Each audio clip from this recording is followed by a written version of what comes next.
L'équipe, salut à tous, j'espère que vous allez bien. Nous allons suivre ensemble cette fin de match, les amis, entre l'AS Monaco et le Paris Saint-Germain. Il reste un peu plus de 3 minutes dans le temps additionnel. Le Paris Saint-Germain est mené 3-2. Un match qui s'est complètement inversé, qui s'est complètement renversé. Un changement de visage, frérot. C'est incroyable. Mais je le sentais. Alors, je pensais qu'on allait s'imposer. Tu me diras, c'est pas fini. Hein, il reste 3 minutes dans le temps additionnel. Mais je pensais tout de même Je savais qu'on allait avoir ce soir des difficultés. Hein, comme je l'ai dit dans mon avant-match, beaucoup de nos joueurs parisiens ont joué avec leurs sélections respectives durant cette quinzaine. Surtout les Sud-Américains, qui voyagent beaucoup, qui ont subi le décalage horaire. Donc, c'est pas facile de revenir et d'enchaîner un match de Ligue 1. Donc, je sentais qu'on allait ce soir avoir des difficultés. Et on l'a vu en début de match, en première mi-temps, des Parisiens qui ont eu du mal à rentrer dans leur match. Les Monégasques qui ont dominé les 10-15 premières minutes de la première mi-temps. Et après, le Paris Saint-Germain a su reprendre le dessus. Notamment avec Mbappé, qui ouvre le score à la 26e minute. Et qui récidive, hein, qui marque ce soir son doublé à la 37e minute sur un penalty logiquement accordé pour le Paris Saint-Germain. Donc, tu repars au vestiaire à la mi-temps avec 2 buts d'avance, tu te dis que c'est bon, tu as eu du mal à commencer, mais cette première mi-temps, tu l'as fini en beauté. Et en plus de ça, on a eu 2 buts refusés pour 2 positions d'hors-jeu. Hors-jeu, oui, sur le 3e but de Mbappé, mais le hors-jeu sur le but de Keane, les amis, c'est un peu sévère, je trouve. Bref. Par contre, qu'est-ce qui s'est passé en deuxième mi-temps, les amis? Un Paris Saint-Germain inexistant en deuxième mi-temps.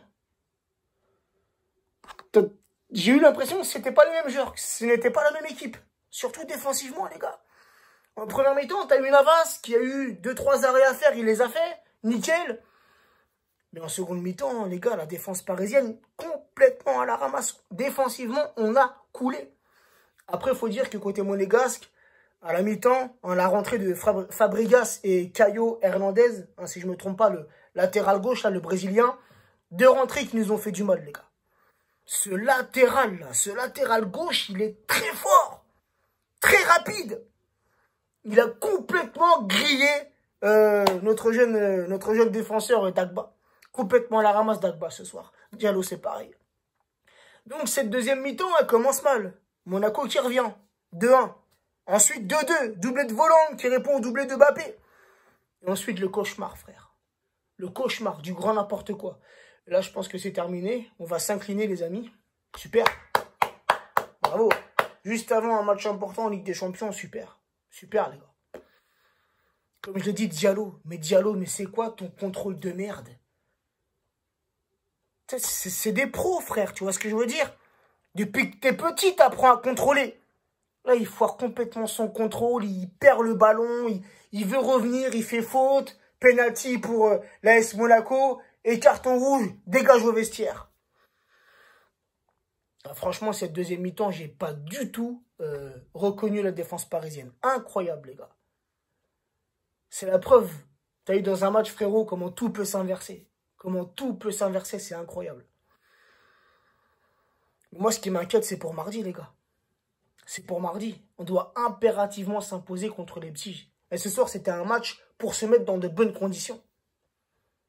Une bonne première mi-temps, oui. Mais comme je dis, une deuxième mi-temps où nos joueurs ont été inexistants. Aucun rythme. Aucune dynamique en seconde mi-temps. Rien. Des pertes de balles, des mauvaises passes, des mauvais contrôles.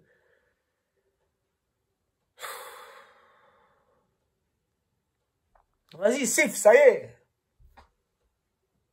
On va repartir du stade Louis II avec 0 points. Voilà, c'est terminé. Victoire de l'AS Monaco, 3-2. Mais Monaco, les Monégasques ont fait leur match, les amis. Les Monégasques ont eu un mental beaucoup plus fort que nous.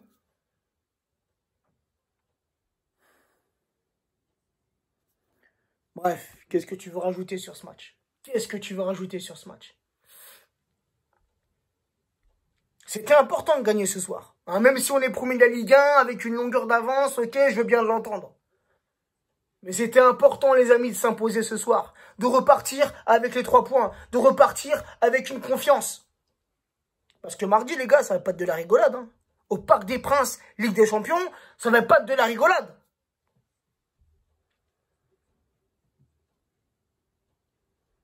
Et j'ai vu quelques réactions sur la célébration de Mbappé, sur le troisième but qu'il marque où il est hors jeu.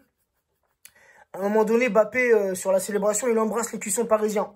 Est-ce que Mbappé a voulu nous faire passer un petit message de prolongation? Peut-être. Peut-être. On verra bien. On verra bien. En tout cas, Kylian, ce soir, marque son 98e et son 99e but, toutes compétitions confondues sous les couleurs parisiennes. Il est à un but, si je ne me trompe pas, de Rocheteau.